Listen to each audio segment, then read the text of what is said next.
آمنت بالله وملائكته وكتبه ورسله واليوم الآخر والقدر خيره وشره من الله والبعث بعد الموت لا إله إلا الله. Assalamu alaikum wa rahmatullahi ta'ala wa barakatuh. May the peace, mercy and blessings of God Almighty be with you. Welcome, my dear friends, to the teachings of Islam with your host Khalil Cave.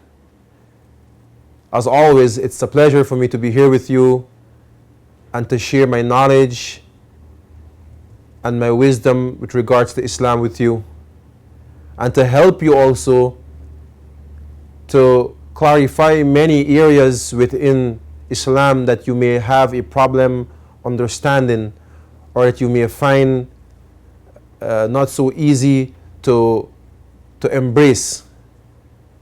The last time we met on this show, we were discussing the Sharia and the various aspects of the Sharia, and how the Sharia or the Islamic law, how it is actually good for you and good for myself as human beings.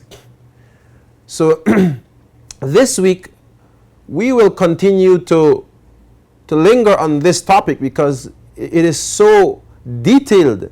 It is such a detailed topic that we will hardly be able to make mention of every single aspect of this topic on this show. So this week, once again, we will continue discussing the Sharia or the Islamic law. In today's topic, we will have a look at marriage in Islam and marriage according to the laws of Sharia. Many of us may have seen on BBC, CNN, MSNBC, and various news reports that a woman was killed in Pakistan or Afghanistan because she refused to marry someone of her parents' choice, etc., etc. And many a time we may have heard also that Islam supports forced marriage. Now, it is very, very important for us to understand not the perspective of non-Muslims with regards to marriage in Islam, but the trueness of this topic of marriage in Islam according to the Quran and according to the teachings of the Holy Prophet Muhammad, on whom be peace. Now, it is not what somebody thinks about marriage in Islam that makes marriage the way it is in Islam. There are laws that govern the institution of marriage in Islam, and those laws are extracted from strict rulings that are within the Quran and within the noble teachings of the Holy Prophet Muhammad, on whom be peace. So let us first look at the word in Arabic for marriage. The Arabic word for marriage in Islam is nikah. And the word nikah in Arabic literally means ad-damm, to bring two things together.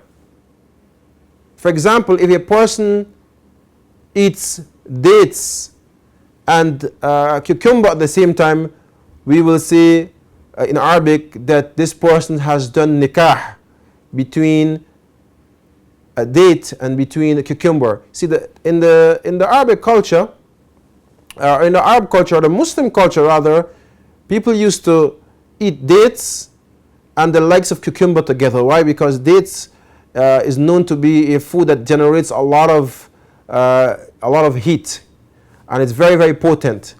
And on the other hand, cucumber is a vegetable that cools the body, or it will temper the heat that the dates would bring. So these are two different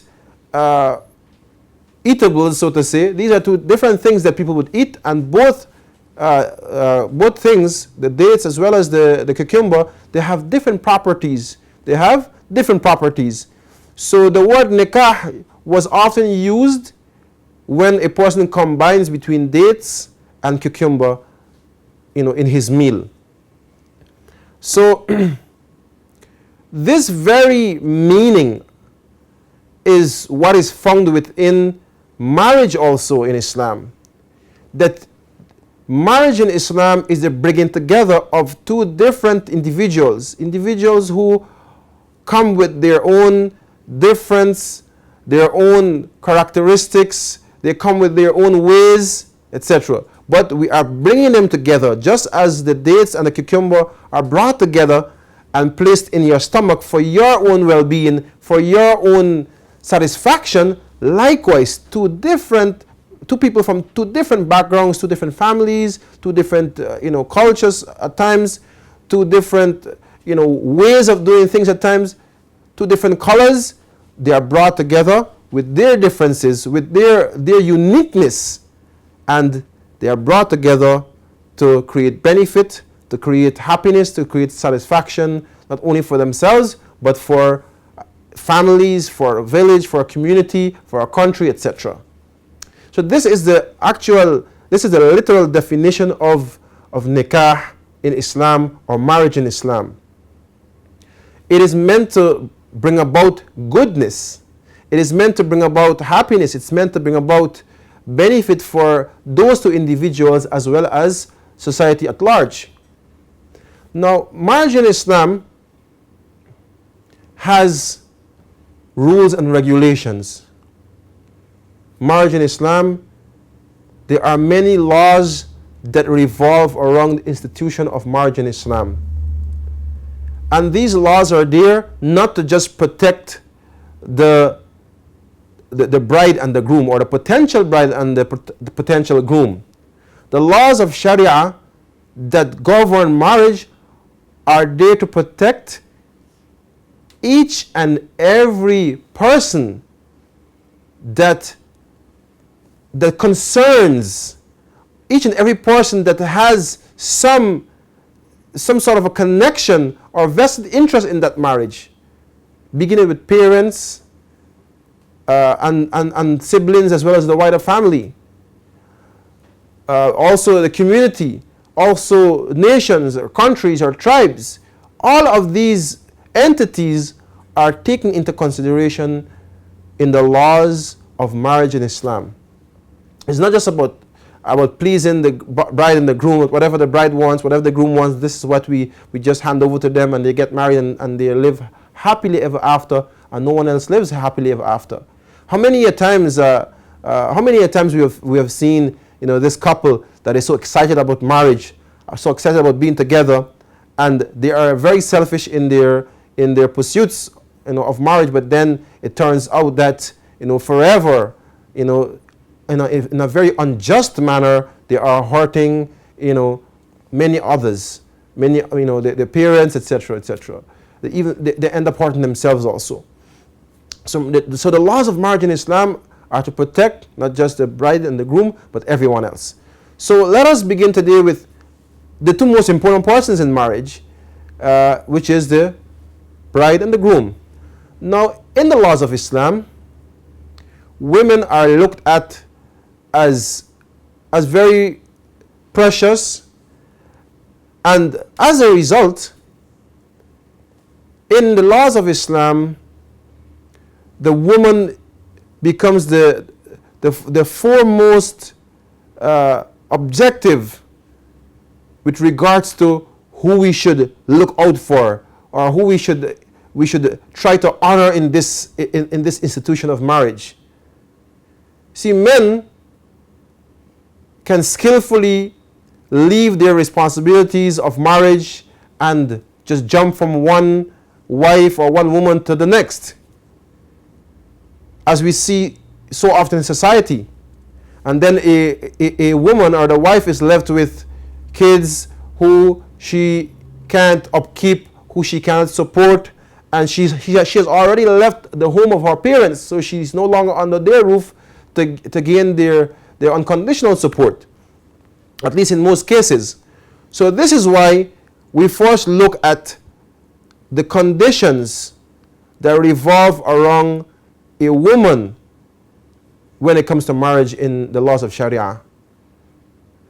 And this begins with the fact that no woman in Islam, no woman can be married without her own permission, without her giving her permission and her consent. Who would suffer in the long run if there is a problem within the marriage? Who would suffer the most? Is it the parents of that young lady? Is it her relatives? Her friends? Of course not. She is the one that would suffer the most if this man decides to walk out on her. So the laws of Islam are very clear and very precise when it comes to a woman giving permission to her representatives, more so her father or her brother, to act on her behalf. If a father cannot just hand over his daughter in marriage to a stranger or someone that she's not pleased with, someone that she's not happy in living with for the rest of her life. So this notion that in Islam, or according to the laws of Islam, a woman can be just shipped off to another strange family and she can be forced against her own will in marriage, this is, it is absurd and it's completely not true. Yes, there are cultural issues in some cultures, not only in the Muslim culture also, because even in the Hindu culture in India, for example, or in those subcontinent communities that are not Muslims, you find the same challenges, that very often women are shipped off, they are given to a man in marriage without their consent, without their permission, without their pleasure. So it is not something that is just unique to Islam, or rather to Muslims in the subcontinent. There are many other cultures, there are many other people that are facing the same challenges that are not even Muslims. So forced marriages has no place in the Sharia, because the Sharia states very clearly that a woman has to give permission in order for her to be married to someone else, in order for her father to act on her behalf and to represent her in marriage. So in Islam, a woman, once she gives her consent, then the next thing is for her, as we say in Arabic, wali, her representative, who is usually her father or her brother if the father is not alive. Let us say there is a young lady that someone is interested in marrying her. So according to the laws of Sharia, this person will go and he will speak to the father. The reason being that the father is the representative of this young lady. If something should go wrong, the father is the person that would fight on her behalf, that would make demands on her behalf.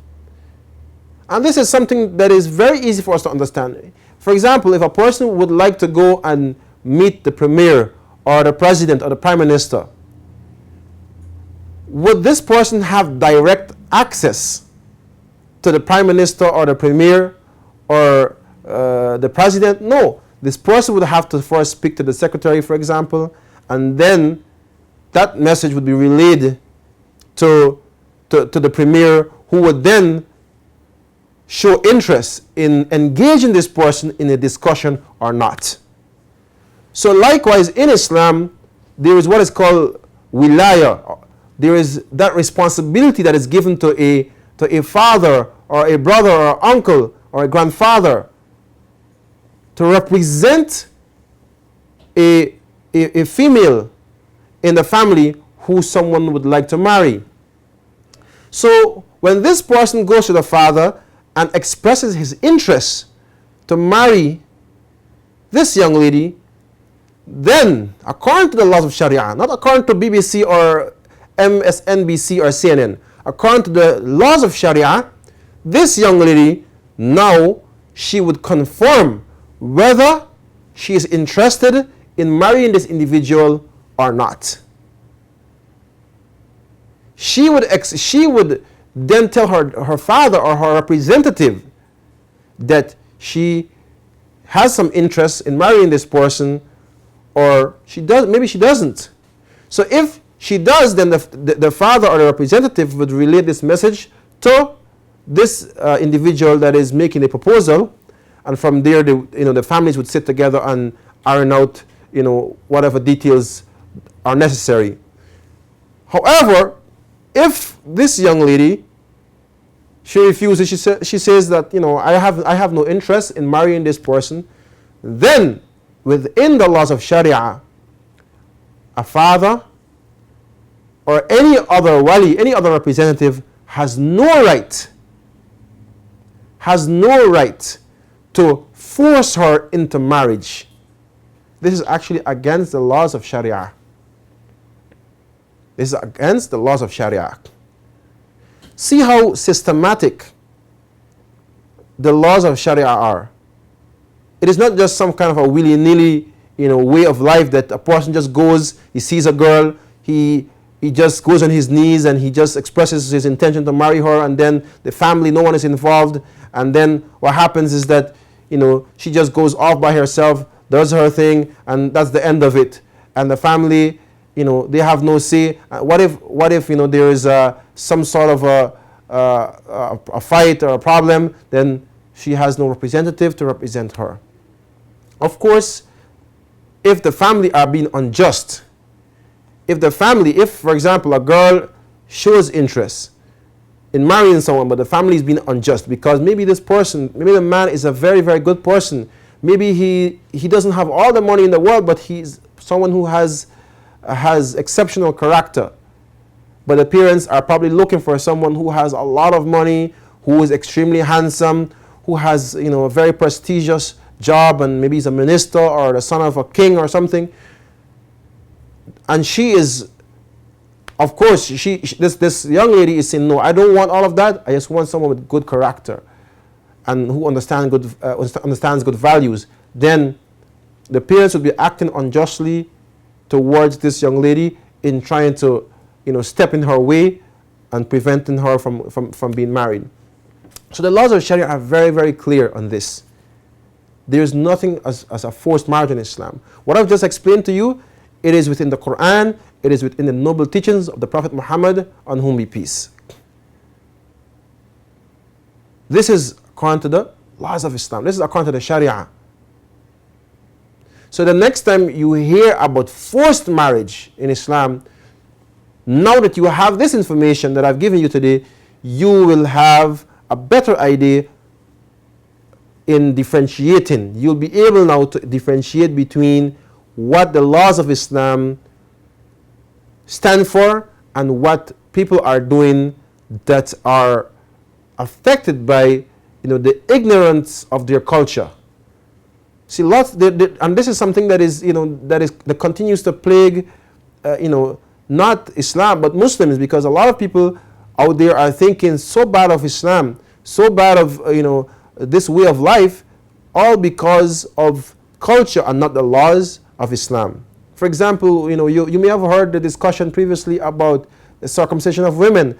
This is something that is not even, it is not within the laws of Islam that a woman must be circumcised. This is part of a culture in Africa and elsewhere. But yet people try to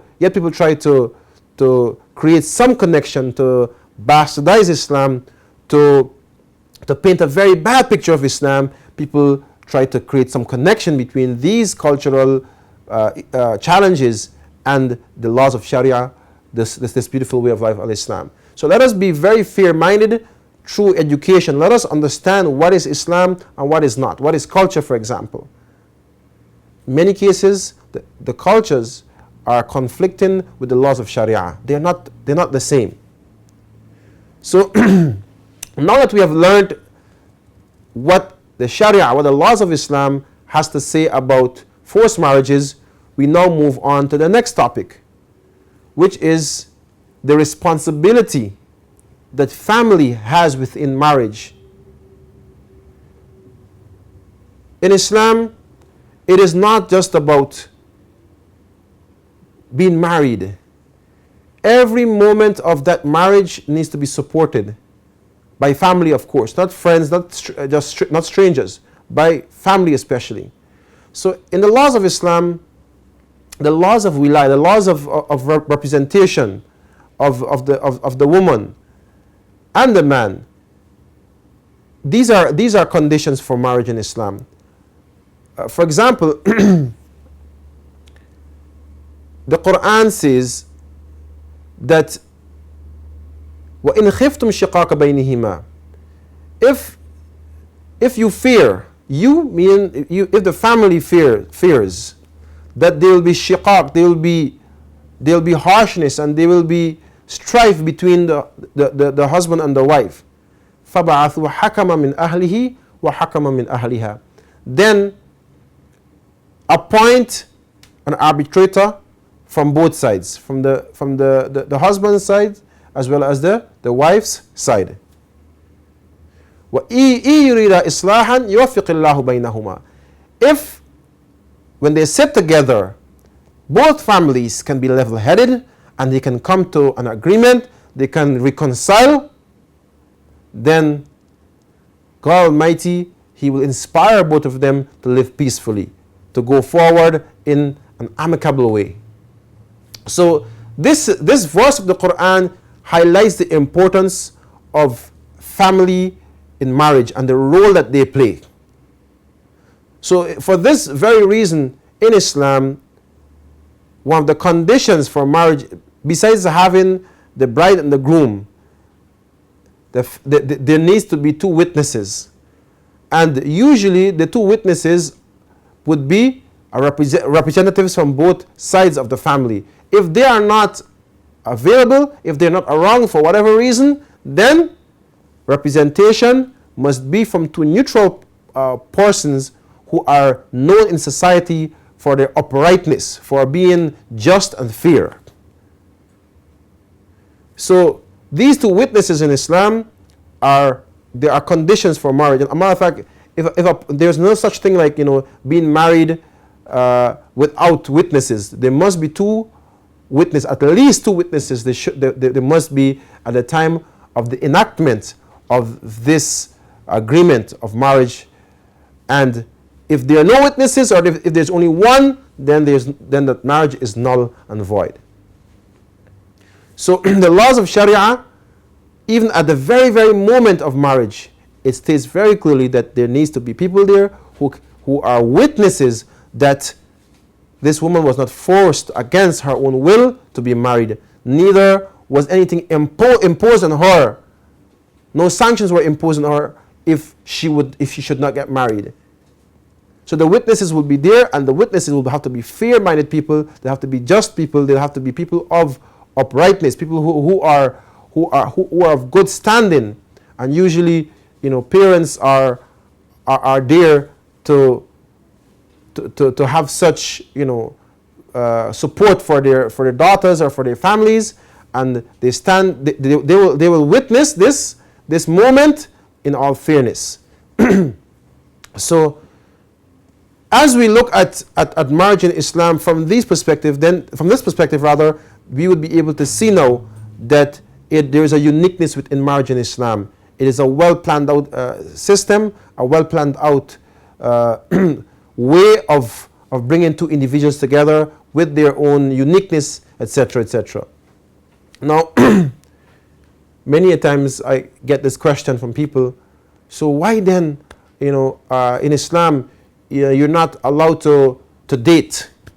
Why in Islam, if you are saying that a woman should not be forced to marry, why then can't a woman date someone over a period of time and then make her decision according to her own will or her own choice? So, in a nutshell, Islam does not permit what we refer to as courtship, or a system whereby a man has a common law relationship with a woman for 10-15 years, and then the two of them decide, well, now it's time to get married. After having 5, 6, 7 kids, after spending 15 years together, now you come to the conclusion that we should now get married. This is not right, neither in the Bible, the Torah, the Psalms, and neither in the laws of Islam, neither in the Sharia. So in Islam, when we say that there are no forced marriages, it doesn't mean also that a woman, a daughter, should be left to just roam freely, and a son should be left to just have his way and not marry, just be left to live a common law relationship, to live home, as we usually say, with a woman, and they're basically on a trial period. This is what it really is. When people talk about courtship, it's basically a trial or a tryout, whereby the man and the woman they are doing everything that husbands and wives do, but it's not with any serious commitment. It is just a tryout. If after 3-4 years they decide, well, you know what, this is not going to work, we don't want to be together anymore, they just part. And part when there are kids involved, when this woman has already spent so many years of her life dedicated to children and to that man, now the man decides, well, he no longer wants this, and they just go separate ways. This sort of a tryout, with something as serious as marriage and as life, something as serious as life, this is not allowed in Islam. Islam promotes marriage. This is why in Islam there is no such thing like courtship and a live home, or just trying out each other and seeing if it's going to work out or not. No, when in Islam, when the topic of marriage comes up between a man and a woman, it is a serious topic, and as Muslims we do not hesitate in making that decision, because with all sincerity, with all dedication and commitment, Muslims go into this institution or this beautiful thing called marriage. So my dear friends, we run out of time today, and I wish that I had more time to deal with some more topics with regards to marriage in Islam. But in next week's edition of this program, we will get into more details with regards to marriage, and how Islam brings together people with certain strict laws as well as certain beautiful guidelines. I pray and ask God Almighty to open our hearts so that we can accept truth as it is. I pray and ask God Almighty that whatever I have said in this program over the weeks, as well as in this very program, this edition of the program, that you have the humility to accept it. And if I have said anything that you may not be completely in favor of, then feel free to give me a call to get some more clarity on it. Feel free to come and sit down and have discussions with us with regards to any aspect of Islam that you wish. My dear friends, it's a pleasure once again to be here with you. I pray and ask God Almighty to guide us and to protect us until we meet again. Assalamu alaikum wa rahmatullahi wa barakatuh. May the peace, mercy, blessings and guidance of God Almighty be with you.